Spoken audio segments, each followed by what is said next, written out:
Janusz, Chelsea went and got 3 points. It was a West London derby as the early kickoff in the Premier League this fine Saturday. Chelsea up against Fulham, the world champions Chelsea up against Fulham. And Janusz, in a game that if we look at it on paper, Chelsea win 2-0. This was expected, I think, from many. Expected Fulham to put up a fight, but eventually Chelsea came through. However, it was anything but a straightforward win.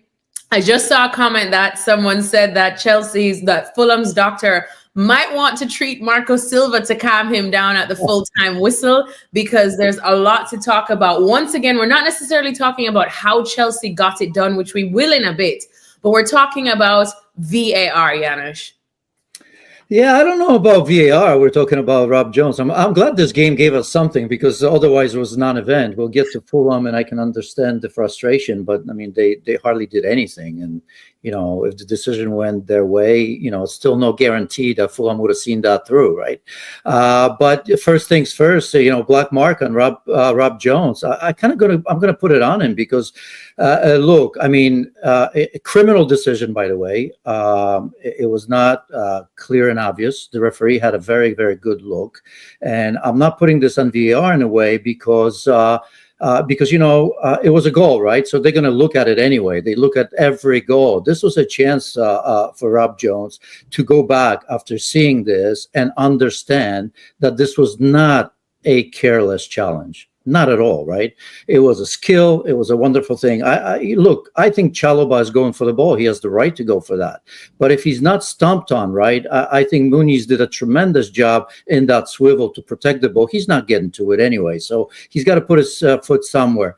Laws of the game give you a lot of leeway, Alexis, in their interpretation, and I think Rob Jones missed a tremendous opportunity here, because obviously it wasn't careless in any way. It was a good skill, was absolutely accidental, and Fulham should have gone on, and Josh King should have had his first goal, right? And from then on, you know, we would have had a different conversation.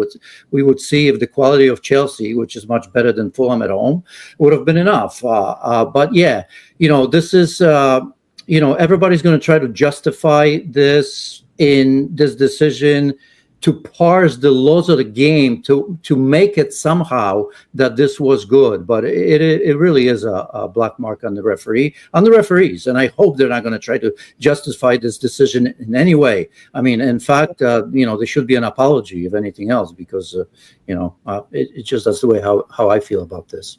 Yeah, it was a crucial moment in the game. It's such a shame that we've gone live right at the full-time whistle, because I am absolutely waiting to make a cup of tea and sit down to hear Marco Silva's post-match press conference. I'm pretty sure it's going to be fiery. But at this point, if you're Marco Silva, what are you thinking? What can he do? You know, he's going to complain about that, right? He understands that, you know, I mean, he's done a tremendous job. He's got a decent team. I mean, obviously just 2 points out of 3 matches, 2 draws, an important one, of course, against Manchester United, and the 2 draws, you know, so, you know, fair play. But I think, you know, Marco Silva, as always, will talk about how thin his squad is, and quality it is. I think they do a tremendous job with that last season. I don't see this season being any different. It's going to be because of the quality that they already have, right? And Marco Silva, that they're probably going to be saved. But here, let's be honest here. I mean, Chelsea, without really being at their absolute best, right? I mean, it was low energy, still easily won this game. So I think Marco Silva, once he gets past that, you know, decision, he's got to look at his team and say, we haven't had one chance. I mean, towards the end, Anderson, that set piece in stoppage time, right? The header that was, I believe, stopped by Joao Pedro, pretty much on the line. I mean, they had nothing in this game. So decisions are terrible, but you expect your team to kind of, you know, forget them and go on and play football. And they didn't do much in this game. And Chelsea deserved. They took the chances that they had. Yeah, Chelsea definitely deserving winners. You will feel for 18-year-old Josh King, though, for sure, for that disallowed goal. But I'm sure, hopefully, he has plenty more in his career that helps him forget today. But as you said, Chelsea have become a tough nut to crack. They are deserving winners today. They, I think, are unbeaten in 2025 at Stamford Bridge. They only have about 3 draws, and that is being their worst results there. They've kept 7 clean sheets at Stamford Bridge. So we knew that Fulham were up against it when they went there. So let's talk about the positives then that Chelsea did right. Well, the positive is just general a very good start, right? I mean, of course, they had a game at home to start with Crystal Palace. That's always difficult, and a trophy-winning Crystal Palace. But they'll look at it as probably 2 points drop. But as I said, 2 wins and a draw. It's a very, very good start. And we talk. There's been a lot of negativity about Chelsea, and maybe rightfully so over the years. But I think they're showing they went from chaos to stability and actually showing leadership. The very things that we complain about, right? Remember last season, a terrible start on and off the pitch, the Chelsea, the size of the squad. What are they going to do? I mean, what is Chelsea doing? The very things, the negative things that we've talked about, I think now Chelsea are showing that actually they're more stable than most of the teams, right? Because you're talking about a team that last year was terrible at the start. We never thought they were going to be in the top 4. They made it top 4. They won the Conference League, and that's something, okay, not something that Chelsea want, but they were able to rotate and let young players play in that, and they've won it. They won the Club World Cup. They bought and spent a lot of money, but they sold for a lot of money. And let's forget, everybody else is spending money. So it's not just a Chelsea problem, because when we look at what Liverpool has done and is still going to do, most likely with Isak, if you look at Arsenal, who has had a wonderful transfer window, but spent tons of money. I look at Newcastle with Nick Votemond, spending crazy money. I think you have to look at Chelsea and say, there was a method to this madness, maybe. And here we are, looking at Chelsea, at a club that's rebuilding themselves in a positive way. If you look at progress from where they've been after Abramovich, and we pretty much all gave up on it and talked about the craziness of the ownership because they're part club, part trading company. Well, that's reality of football right now. And perhaps they are showing the way. Are they there? No. Are they a team that's going to challenge for the title? I doubt it. It became a little bit complicated for them right now with Liam Delap, that early injury, right? You look at Cole Palmer, who's injured as well. I think international window may help with those two, because Levi Colwill, another injury, probably not. But I think Chelsea are progressing a little. There's a process, there's a progress. We hear that from Arsenal. I think Arsenal is towards the end of that. We're looking for the end product right now. Chelsea, I think we're close to that, but I think it'll be a big ask still for Chelsea to win the Premier League.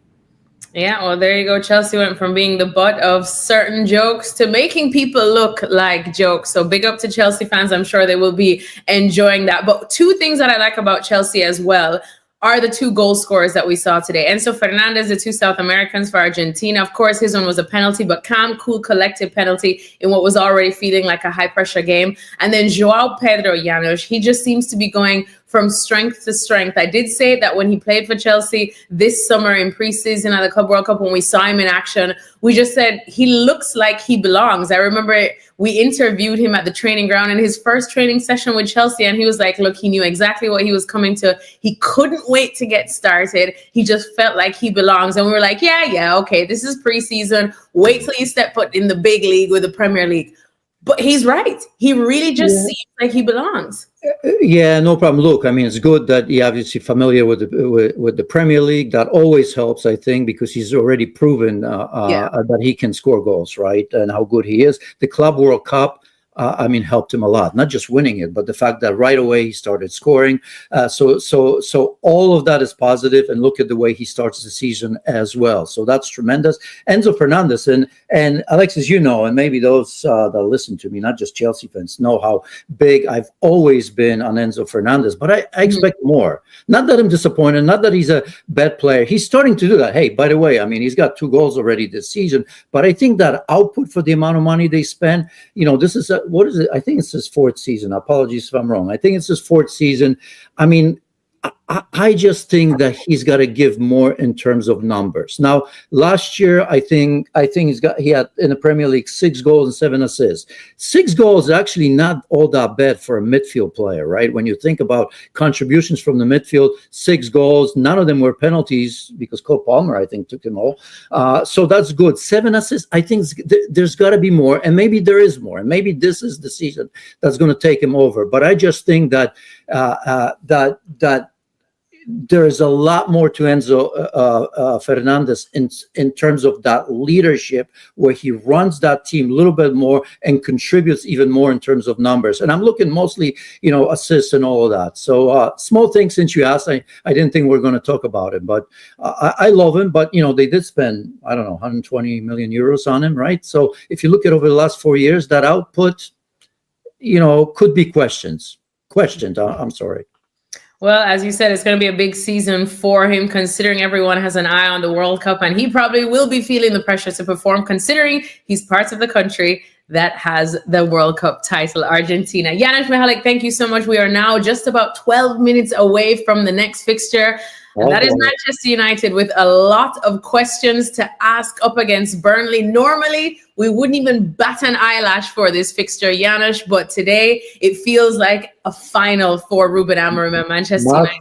Must win already. Must win already. I'm saying it. We'll be here at the full-time whistle, so join us then for the post-match reaction of Man United Burnley.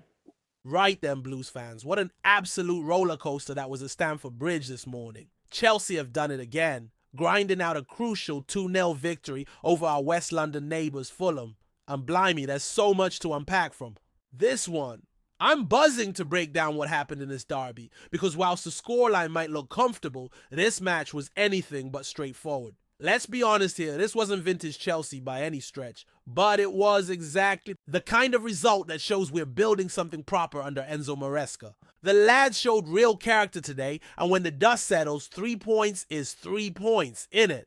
We're now sitting pretty at the top of the table with 7 points from 3 games, and most importantly, we've kept that unbeaten run going. At home. Before we dive deeper into the action, if you're loving this Chelsea content and want to stay ahead of all the latest Blues news, make sure you smash that subscribe button and hit the notification bell. We're bringing you exclusive analysis, behind the scenes insights, and everything you need to know about our beloved Chelsea FC. Right, now back to today's drama. The game started with Fulham looking surprisingly sharp, and fair play to them. They came to play. But then came the moment that's got everyone talking. Josh King, the 18-year-old lad, thought he'd given Fulham the lead with an absolute belter in the 21st minute.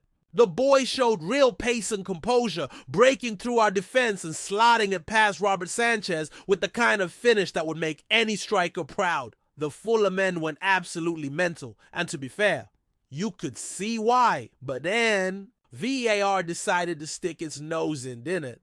After what felt like an eternity of checking, referee Rob Jones ruled that Rodrigo Muniz had fouled Trevoh Chalobah in the build-up. Now, I've watched it back several times, and I've got to say, it's one of those decisions that could go either way. Muniz did catch Chalobah, but was it enough to disallow a goal? The Fulham fans certainly didn't think so, and you can understand their frustration. Marco Silva was absolutely livid on the touchline, and you just knew this controversy was going to define the match. The drama didn't end there though.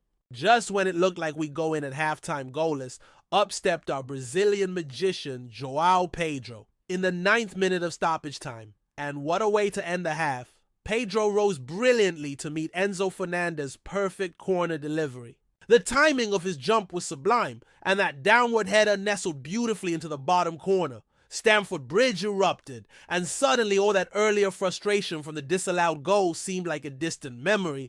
Pedro's bin and absolute revelation since joining us from Brighton, hasn't he? 5 goals across all competitions already, and he's only just getting started. The lad looks like he belongs in a Chelsea shirt, and that confidence is infectious. When you watch him play, you can see he's not just here to make up the numbers. He genuinely believes he can help take this club back to where we belong. The second half brought more VAR drama, because apparently one controversial decision wasn't enough for one afternoon. Chelsea were awarded a penalty when Ryan Sessegnon was adjudged to have handled Trevoh Chalobah's cross. Now here's where it gets interesting. Replays seem to show that Joao Pedro might have handled the ball moments before Sessegnon, but VAR didn't pick up on that. Football, eh? Sometimes these decisions go for you. Sometimes they don't. Step forward, Enzo Fernandez. Cool as you like from the penalty spot. The Argentine skipper sent Bernd Leno the wrong way with a confident strike straight down the middle. That's now 2 goals and an assist for Fernandez in just 3 league games this season. And you can see he's really growing into that captain's armband. There's been criticism of his output in previous seasons, but this feels different. This feels like the season where Enzo really announces himself as the leader this team needs. What impressed me most about today's performance wasn't necessarily the football, which admittedly was a bit scrappy at times, but the mentality. When things got heated, when Fulham were pressing and the crowd was getting on our backs, the team didn't crumble. They found a way to win, and that's what good teams do. Under Maresca, there's a resilience building that we haven't seen for a while. The defense deserves massive credit too. Another clean sheet at Stamford Bridge, extending our fortress-like record at home. Trevoh Chalobah was solid as a rock. Tosin. Adara Bioyo looked composed on his Premier League debut for us, and Mark Cucurella was his usual tenacious self down the left. Robert Sanchez didn't have much to do, but when called upon, he was there. Looking ahead, this result puts us in a brilliant position early in the season. Yes, there are still areas to improve. The creativity in midfield could be sharper, and we're missing Cole Palmer's magic while he recovers from injury. But this squad is showing the kind of fighting spirit that wins you points when you're not at your absolute best. And that's exactly what title-challenging teams do. The international break comes at a good time for us. It'll give some of our injured lads a chance to recover, and Maresca more time to work with the squad on the training ground. When we return, we'll face another tough test. But based on what we've seen so far this season, there's genuine reason for optimism at Stamford Bridge. Today wasn't about beautiful football or highlight reel moments. It was about grinding out results when the going gets tough. And that, my fellow Blues, might just be the difference this season.